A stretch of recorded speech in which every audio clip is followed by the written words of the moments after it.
Day 331 of the Ukrainian War Map, also known as the Russo-Ukrainian War. Juzzy here, and today is another update as I take a simplified and down-to-earth approach to some of the most important happenings on the ground in Ukraine today. And as always, we'll start off with those Russian military losses, so we'll head over to those as we take a look at the continued exhaustion of the Russian forces. And currently Russia is sitting on 119,300 military personnel losses, which represents an additional 770 in the past 24 hours, so about another battalion's worth. Then we'll take a quick look at the hardware. So of particular note is the 3 tanks, 7 armored vehicles, 7 artillery, and a few drones to boot as well. Then we'll move back to the map. We'll start out in Russia again today, and we'll start out in the capital. Now, I wasn't sure if I should put this at the very end of the video, the funny. It's just a fact on the ground on the map, so we'll put it at the beginning. So, it's where the Russian army deployed air defense pantsir systems on the top of several buildings in Moscow. Not even joking. And I even geolocated one of these, and I'll pop that one up now through the search tool.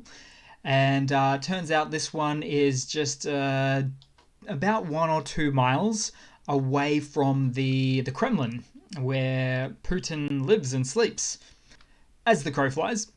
And there's more photos of other locations where this monstrosity of a setup occurred. So just imagine how Russia feels when their Russian war efforts have moved from "we'll take Kiev in 3 days" to "we have to defend Moscow now." And honestly, I don't really know where to start with this. There's so many angles to it. The first angle, for instance, would be, well, this is literally one of the dumbest ideas to date. If they're expecting it to be effective, which I don't think they are, but for instance, there's safety concerns. It's designed to engage airborne aerial targets. So that's a clear risk towards civilian aircraft in the region, which we all know Russia has had its problems with in the past. Second of all, the weight and the size of these air defense systems, as well as the power requirements, makes it completely impractical to install a 20-plus ton system on a rooftop. To do so without proper engineering, analysis, and design is just pure madness. And you've got to think about all of the additional associated complementary crew, ammunition, auxiliary equipment, huge energy requirements, which they would need gas tankers for. Then next up, I've got to say, there's no concealment or camouflage here. It's extremely vulnerable to attack in its own way. It's better off in a nearby field, if anything. So its location is well known, and I was able to find the coordinates pretty quickly for this installation myself. Turns out to be just a mid-sized office building, in fact a Department of Education building. Okay, so a military installation on top, which by Russia's own logic makes it a legitimate military target now, so there's that too. And that all leads me into the other potential reasons for this absurdity. So it probably is designed for internal Russian propaganda. The thing probably doesn't even work. It's just being given a paint coat and up on the roof. So domestic fear-mongering.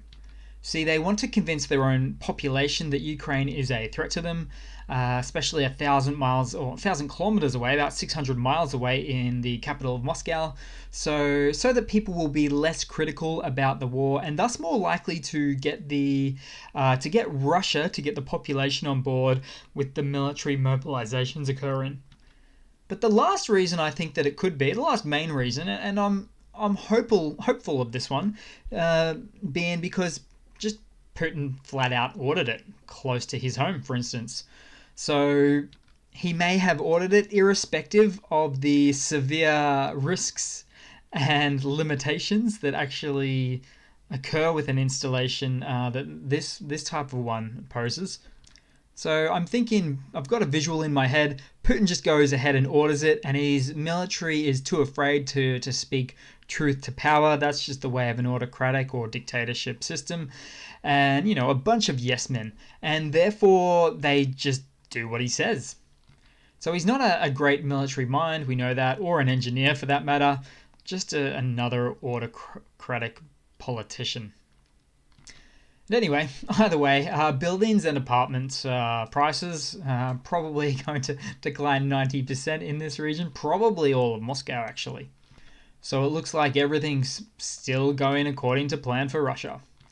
Then we'll move across to the Ukrainian map. We'll start out in the Donbas again, where it was confirmed that the AFU liberated the settlement of Novoselivsky, and I'll just load that one up there, really up the north in fact, so it doesn't quite show it on the map, but it is the case here.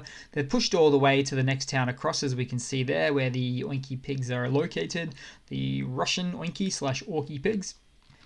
And it's always good to take a settlement like this, as it's one step closer to the strategic village or town of Svartova, which is just southeast of that location there, I think about 10 miles or so. Then we'll move across down to Soledar, and let's get Russia's opinion this time. In fact, the main man himself, Putin. Let's see what Putin said about Soledar and the existing war trend when he was asked to evaluate how that trend was going. And he says, the trend is positive. Says the politician that needs to save face big time at the moment.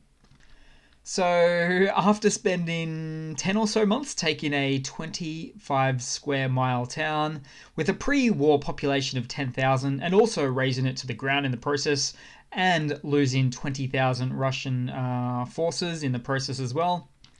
Yeah, I guess the trend is positive. Never mind the 4,000 square miles of recently liberated land by the Ukrainian forces in the later stages of last year. That's our Putin. But really, taking a real look at this location today, so Ukraine's artillery brigade, which is usually on the, well, quite much so on the high ground to the west, destroyed a Russian FOB with significant amounts of officers in Soledar.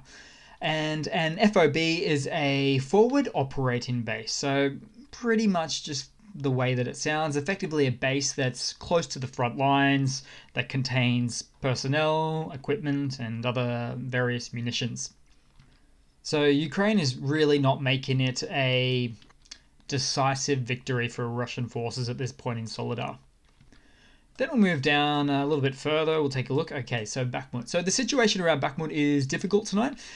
Ukrainian defenders continue to hold positions under heavy assaults from multiple directions, and quite simultaneously as well, 4 or more directions it was said. And this is expected for the AFU, they're aware of this, but it does still make the situation on the ground a bit difficult.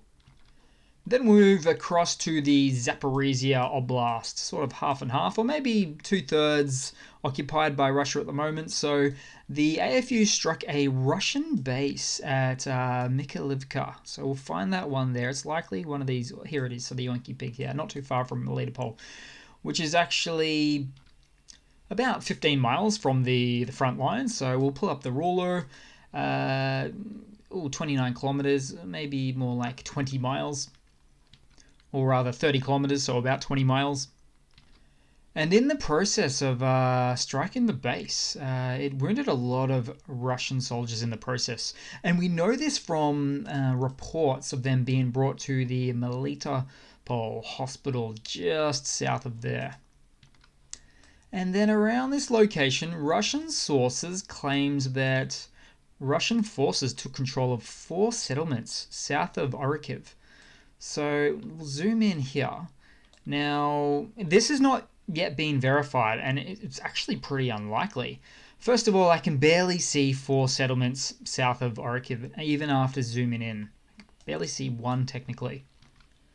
Second of all, if we pull up the ruler, that would be about, let's say from there to there, 4 settlements, 10 by 10 kilometers. So about, and that's roughly, about 100 square kilometers of land, which equates to about 35 or 40 square miles of land taken, which means if this were to be true and the Russian forces did actually take a lot of space here, there would have been countless reports already to verify this, that Russia was running wild in this region, and it simply doesn't exist. So another way for Russia to try to morale boost a bit of morale amongst their forces, which certainly need it. Then we'll move across to some news for today. So the USA has officially announced its latest military aid package that was hinted at in the past few days, amounting to 2.5 billion US dollars. Bearing in mind, a lot of this equipment is just valued at that amount as part of the states doing a drawdown of their existing military inventories, much of which was actually 100% designed to take out Soviet-era equipment. So that's pretty well placed. And of note in this package are the inclusions such as 90 Striker APCs. And so this is the first time that the US is sending these, which are actually well suited for a wide range of missions, including reconnaissance, transportation of troops and equipment, and combat support, even some air defense capabilities too, as they can fire Stinger missiles, for instance, which Ukraine already has plenty of. And above all, it's quite battlefield proven as well, this platform. Then also there was 59 more Bradley infantry fighting vehicles sent or mentioned in the package to be sent to Ukraine shortly. This comes off the back of 50 that were previously sent in the past few days as well. Also, an additional 8 Avenger air defense systems, which is great for a variety of threats, including cruise missiles and drones. And then also a whole bunch of additional munitions for various already existing weapons platforms that Ukraine operates. But most unfortunately, none of the hinted at Boeing high precision guided missiles that have roughly twice the range of the current HIMARS GMLRS missiles. Well, at least that we know of officially, although it wouldn't be the first time Ukraine received unannounced transfer of military goods.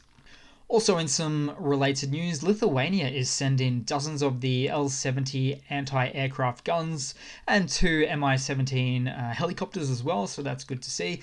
But also, again, we have Estonia announce a package too, over 100 million euros worth, which is a record for them personally, and includes dozens of 122 and 155mm howitzers, and thousands of shells to boot to go along with those as well, which is really good to see generally. 2 very nearby neighboring countries to Russia stepping up to the plate in support of Ukraine.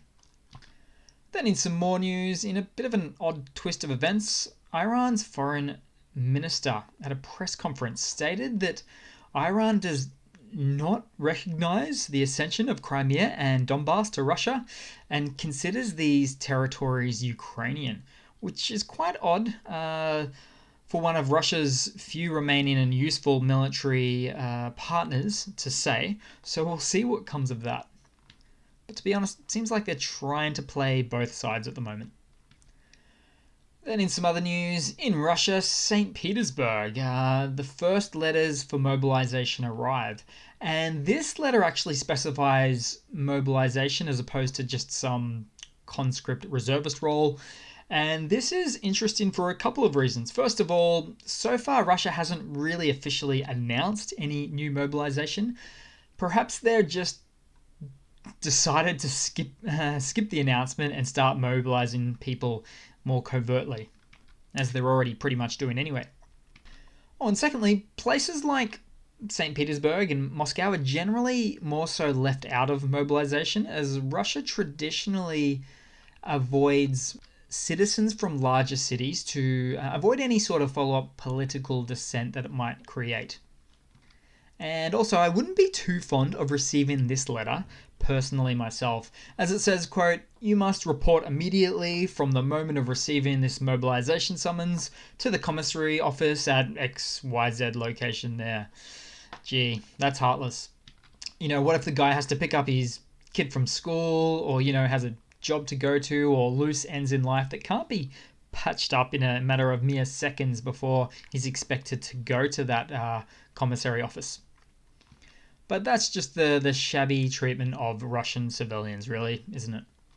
Then leading on from that, a Russian military mobilization blunder. This is just a quick one, really, to complement the last bit of news. So it's a little bit violent too. So I'm not showing the video, but I can't really on this platform.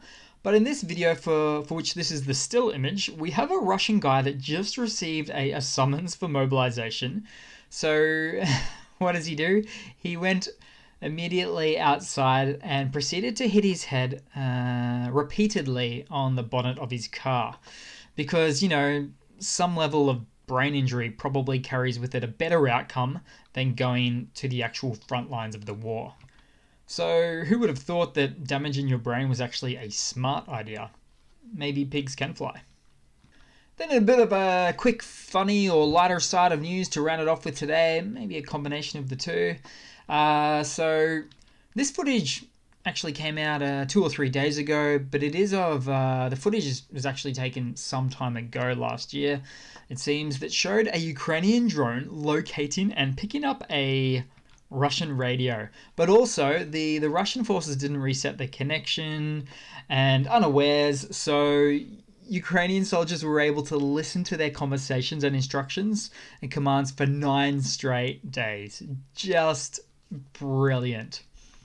So that's it for today, guys. Thanks for watching. Please leave a comment, subscribe, hit that like button, and I do hope to see all of you guys there in the next one. Cheers.